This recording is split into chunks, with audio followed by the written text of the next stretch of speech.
I'm out here on a piece of public that I've been running some just soaker cams on, regular SD card cameras, and I wanted to talk to you guys a little bit about cell cameras and how I run cell cameras. You guys know that if you listen to my podcast a lot, you know I'm a little bit critical on cell cameras and how they get misused. They also get abused a little bit now that they're very affordable, which it's great for the consumer that they're affordable, right? Like, we don't want everything in the hunting industry to be expensive. It's great that we can have a cell camera that you can purchase for $30 on clearance every now and again. There's a gap between the rich man and the poor man in the hunting world, and the case for cell cameras, that really isn't the case anymore. Outside of data plans, you got to buy data plans for them. But as far as physically buying a cell camera and using it, it's not really that expensive anymore. What are some of the negatives of that? Well, there's a lot of them in the woods now. It seems like last year it just was a boom of cell cameras around these parts. We had some cell towers put in, and you can get service about anywhere now, at least enough to send a picture through, and therefore cell cameras started showing up. One spot I hunt down the road here, there used to be no cameras in it at all. This last year there was 4 cell cameras in this little 40-acre section that I hunt inside of this area. None of them were mine even. So there's like this ethical issue that most people are aware of or acknowledge with cell cameras. A lot of states have banned them because of the abuse of them, or their effect on the wildlife, because there's so many of them in the woods and so many people tinkering with them in the woods, right? And I still use cell cameras, so I'm a little bit of a hypocrite when it comes to my thoughts on this. But I wanted to tell you guys what I do to make myself feel better about them, or feel more ethical. First of all, like, I don't run dozens of these things. I have a handful of them. Right now, I have 2 out total in Indiana, and those 2 are just on bean fields right now, monitoring bean fields. So what do I do to make myself feel good about running cell cameras? There's a lot of people have problems with the real-time data that cell cameras produce. Pope and Young, whether you care about them or not, but Boone and Crockett, they don't acknowledge deer that have been used, that have had pictures of them taken with cell cameras, and that was used to kill those deer, right? There's some stipulations there. I don't know exactly what it is, but they have some stipulations for cell cameras. So it's like widely acknowledged that there is an ethical line that is being kind of pushed with cell cameras. So what do I do with my cell cameras? One, I don't run a bunch of them. Like, I don't it's overwhelming to run 20 or 30 of these things, in my opinion. It's not good for you mentally. It's going to waste way too much of your time, and then it's also hard on your pocketbook. Don't get offended by this video, by the way. This is just my opinion, and my opinion don't matter. Like, I'm not a smart man. I just know how I feel about it. So what do I do as far as timing with these things so I don't feel like I'm getting real-time data? I usually set mine to send me pictures like at 9 o'clock at night, where it's after hunting hours. There's not really any way that I'm gonna get a picture of a deer at 1 p.m. going into a new area, and then set up on that thing, or a picture of him at 6 a.m. where he's going back to bed and I know where he's at, or whatever the case may be.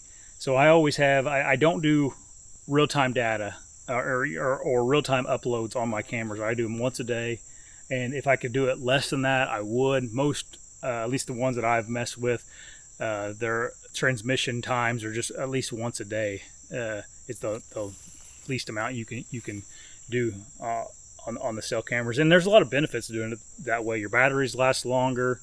Well, that's really the only benefit, is your batteries will last longer that way, which is another big expense with cell cameras. And then really the last point that I want to make with trail cameras is I see a lot of them anymore that have just been left in the woods. Like you come up and look at them, and they're just they've clearly been there for years now, and that's no different to me than just leaving some garbage laying around. Like this camera up here, I put this thing out in April. It's just a regular SD card camera, a wild view, if you care to know what it is. And this thing, I'll check it today. I checked it today. This is the end of July. I refreshed the card on it. Just got some inventory of what's maybe in the area that I may want to come chase. And then come January, February, I'll come and pull this camera, get it resituated. Just make sure you're being active with them. I don't have a problem with people like leaving them up all year round as long as they're being used. But like when you see them that are growing into the trees, or they're hanging on there sideways and they're faded from the whatever being there for so many years, it looks bad for us as deer hunters. And it's just another thing, to give the DNR a reason to ban these things. And you may think that may never happen in your state, but ask Kansas. All those western states, they got it on the chopping block. Iowa last year, Kentucky last year, a lot of them had these rumblings of cameras being, taken away from us deer hunters. I don't want that to happen per se, but I think we have to be respectful with them. I think we have to use them in an ethical way. I'm going to still use them. There's so many benefits for me as a extremely busy person. I have 2 jobs. 2 kids and a wife. It's nice to not have to drive around and check cameras or have to walk in a couple miles to a spot that I can't get to real easy. Like this camera, I can see the road from where I'm standing right now. Most where I'm putting a cell camera would be an area where it's not so easy to get to, and I don't have time to get to it. So there's so many advantages of them, but I think you have to be responsible, or they're going to get taken away from us, just like anything else. This hunting thing, we're really blessed that we can do this. The world keeps changing, and us deer hunters are kind of a breed of our own, and not a lot of people see things the way we do. So don't make sure with your trail cameras, you're being responsible with them.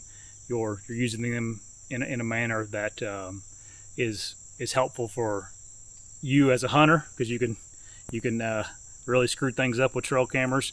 That's probably a different video that you've seen on YouTube a few times, more than likely. But also with cameras in general,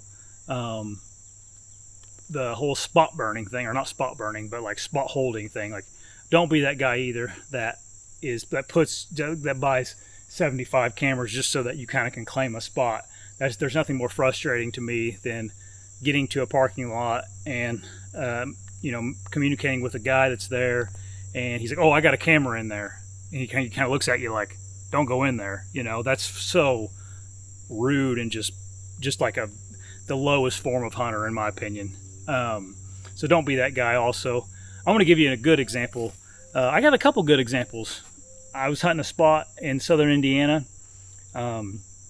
And never really seen anybody else there outside of, there's a couple old guys that hunt there that we know each other, and they kind of stay up by the road, and they're just there to drink coffee in the morning after they hunt and smoke a cigarette together. And another guy about my age pulls up, and he's getting ready to go in and hunt, and I go up and talk to him. "Hey man, where are you going to go?" And he's like, "I'm going in this way." And he's like, "Are you hunt here a lot?" And I'm like, "Yeah." He's like, "I've only been here this is my first year hunting here." And he goes, "I got some cell cameras in this area. Do you want to see them?" And I'm like, "No, you don't have to do that. You don't need to share information with me if you don't want to." He's like, "No, I don't care." He goes, "What's your email?" And I'm like, "What? Why you need my email for?" He said, "Well, I'll just share my Tacticam login with you, and you can just see whatever deer are in and out of here." I was like, "Wow, man, that's awesome." So be more like that guy, and less like the guy that's trying to hold spots with his 74 cameras that he bought from Walmart. That's something else that's a big pet peeve, that people get frustrated with cameras. So this video is called something about how to use trail cameras ethically. Ethics are in the eyes of the holder. So if you think I'm crazy, that's fine. I am. But that's just my thoughts on trail cameras, and I hope it helps you guys a little bit in the future. And then hit the subscribe button over there if you want to keep up with me this deer season or watch all these other videos. And there's another one right there you can go check out. It's hot, I'm sweating. Let's get out of here.